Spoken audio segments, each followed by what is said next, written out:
So today I'm going to show you how to change out your regular plug sockets for a smart socket that you can control with your mobile phone wherever you are in the world. Get rid of that, and all we need is a screwdriver and one of these. So we're going to head over to eBay. This is the title here, 2019 Smart Life Wi-Fi wall socket, and they're only 15 quid, or less, just about 15 quid.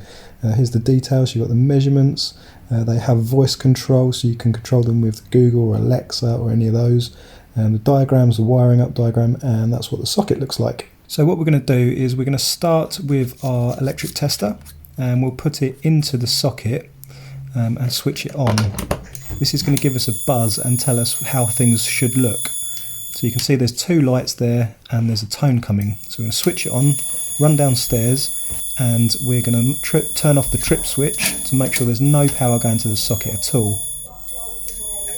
That should cancel out the sound so you know that you've got the right switch. Once that's off, come up and undo the two screws on the main socket so we can remove the socket and take it apart.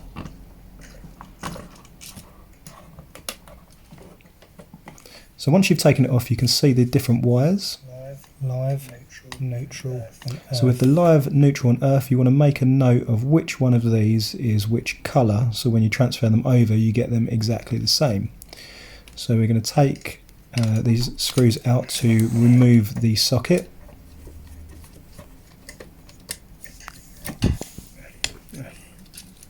So there's the old socket, we can get rid of that. Luckily I have a spare one of these. So we can do this one and install this. These ones I know are good. I'll put the link in the description below because I've already installed one of these downstairs and it runs on Smart Life, so that's good. So we're going to install this one instead into here. So we've got live, neutral and earth. So we're going to start putting these wires in. So we've put the earth into the earth connector.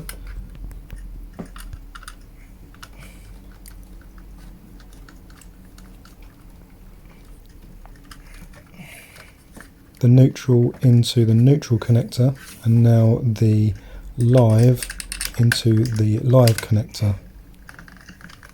So once they're all in, give them a bit of a tug and make sure they're fixed in properly. On this particular socket we've got the fascia that needs to come off before you screw it in. And when you're pushing these back in, make sure you don't press the wires between the socket too much. You need to make sure they go back into the hole, and then screw on by hand the two screws so that as you're tightening the socket in, they go in even, not all wonky and skew with, because it will bend the threads on the socket. So once they're in tight and you're happy with that, we can plug in our tester, run back downstairs and switch on the junction box again. So we've got some power going to it, but you can see here that it's not the correct position. We've only got one light showing, and that's because when we installed earlier you can see the yellow and green wires going to one side when it should be split over two. So we're going to troubleshoot that.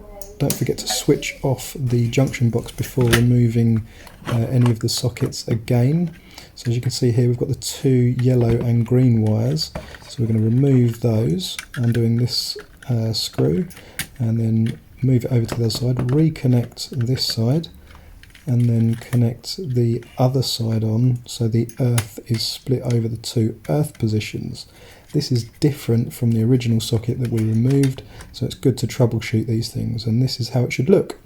So once you are happy with your socket installation, sometimes it's helpful to give a little bit of pull on the wires at the back just to make sure that they're in tight, they're not going to come out as you're installing it back in, and make sure that they are secure. Then carefully slot it back into place and screw it back on. So you are happy with it, got it fixed, and we can see that it is working correctly. Job done. Once it's working correctly, we can add the fascia back on, and it should just clip in easily around the sides, just a little bit of pressure on the edges there, and that should be on. We can plug in our plug socket and use our new socket. So these sockets operate from the Smart Life app. you can see it here. So you can independently turn the left socket on, the right socket on and off, the left socket on and off, or you can turn both switches on and off together using the main switch. So pretty good functions there. You've also got automation, so smart systems you can set up for automations here. So for example, we've got the heater upstairs that we've got set, so the condition is that when the heater's set to on, that this task happens. So as soon as you switch it on, it triggers this. So in 20 minutes, so we're going to delay what's going to happen for 20 minutes, and then what's going to happen is going to switch itself off. What that means is anytime you switch the heater on through this plug socket, it'll only be on for 20 minutes and then it'll turn itself off. And the reason for this is so we can save on our heating and electricity on that particular system. So there's all kinds of things that you can use it for. So on this channel I also want to tell you all the different devices that I have, the whole 2020 Google Home setup, so all the different speakers and systems and smart kettles and smart devices. I'm going to tell you about all of these on this channel. There'll be tutorials for each of them, and I will showcase the ultimate Google Smart Home 2020, so stay tuned. If you want to hear about those, subscribe to this channel and you will get updates for each of these items as they come out.